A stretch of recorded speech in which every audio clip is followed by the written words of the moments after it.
कांडा में ANM training school को Bageshwar shift करने का मामला और पेचीदा हो गया है।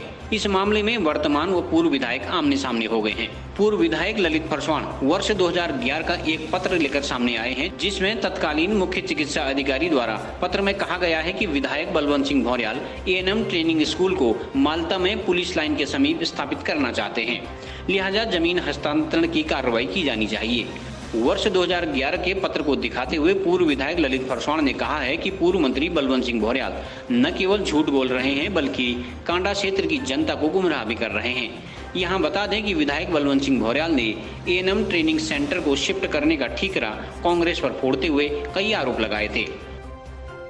लेकिन दुर्भाग्य से हमारी सरकार चली गई थी उस समय, कांग्रेस की सरकार आई तो उन्होंने उसको शिफ्ट कर दिया है बागेश्वर को।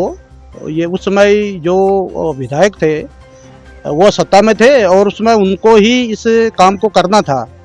अभी तो केवल वो एक प्रकार से राजनीति कर रहे हैं और लोगों को भ्रमित कर रहे हैं और एक मदारी का काम कर रहे हैं। और फिर हम पूरा प्रयास कर रहे हैं। हमने अभी जो मुख्यमंत्री जी आए थे हाल में, उनको भी लिख के दिया है ये ट्रेनिंग सेंटर के लिए हमको धनराशि की आवश्यकता है करके और कांडा में हो करके, और इसके लिए हम मुख्यमंत्री जी से वार्ता भी करेंगे। ये सरासर माननीय जो क्षेत्रीय विधायक हैं बलवंत सिंह भौर्याल जी का आरोप बहुत निराधार है।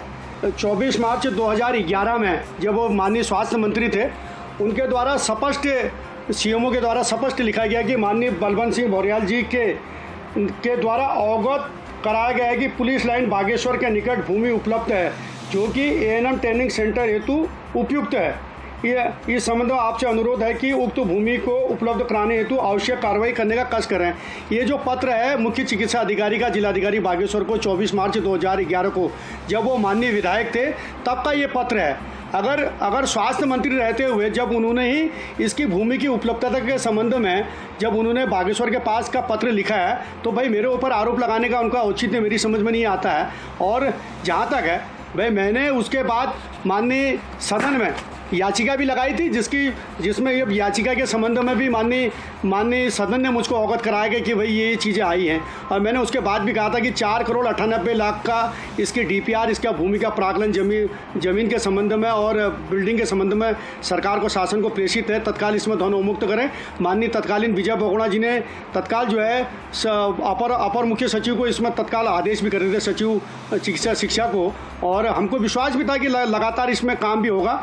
2016 के बाद सरकार की असमंजस की स्थिति में, बजट पास न होने की स्थिति में ये रुक गया है। तो कहीं ना कहीं देरी की वजह आज इस कार्यकाल में जो 5 साल का 4 साल का इनका अपना कार्यकाल हो चुका है, इस कार्यकाल में इसकी उपलब्धता सुनिश्चित हो जानी चाहिए थी। सुनिश्चित नहीं होने के बावजूद भी आज भी जब वो सरकार में है, डबल इंजन की सरकार में 57 विधायक चुनने के बावजूद भी मुझसे ही अगर उम्मीद करते हैं कि भाई ये विधायक ने नहीं बनाया तो भैया 6 महीने के बाद मुझको विधायक बना दीजिए, मैं अपने कार्यकाल में इसको पुनः एएनएम ट्रेनिंग सेंटर को कांडा में निर्माण करके दिखवा दूंगा। भाई बलवंत सिंह भौर्याल जी खुद ही बंदर का काम करते हैं।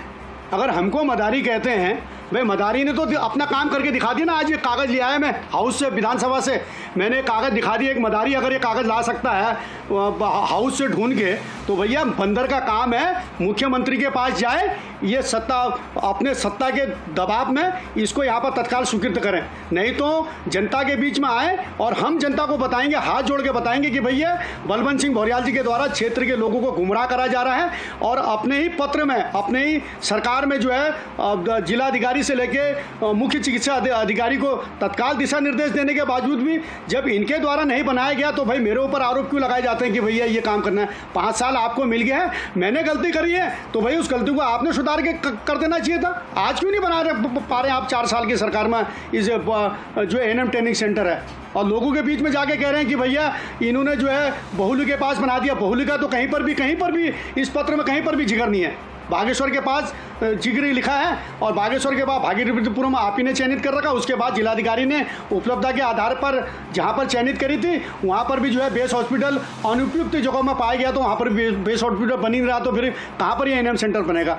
तो इस विषय में माननीय विधायक जी ने अपना स्पष्ट निर्देश करना चाहिए। और मैं आपके इस चैनल के माध्यम से अगर विधायक जी हमारी बात को सुन रहे हैं तो भाई अपनी जिम्मेदारी से मत मुकरिए। आज आपका कर्तव्य है कि सरकार में हाउस में अगर आपने प्रश्न लगा रखा है इस संबंध में तो जनता को बताइए। मैंने हाउस में प्रश्न लगा रखा, सरकार ने नहीं करा है, और मैंने अपनी सरकार में हाउस में प्रश्न लगाया था और हाउस ने मुझको जवाब दिया था कि तत्काल इसकी हम डीपीआर बना के इसकी धन स्वीकृति करेंगे। वो पत्र मैं आपको यहाँ पर दिखा रहा हूँ, जो पत्र इसमें इस पत्रावली में मुझको शासन से प्राप्त हुए हैं और मैं इस पत्र को आपको भी दिखा रहा हूँ।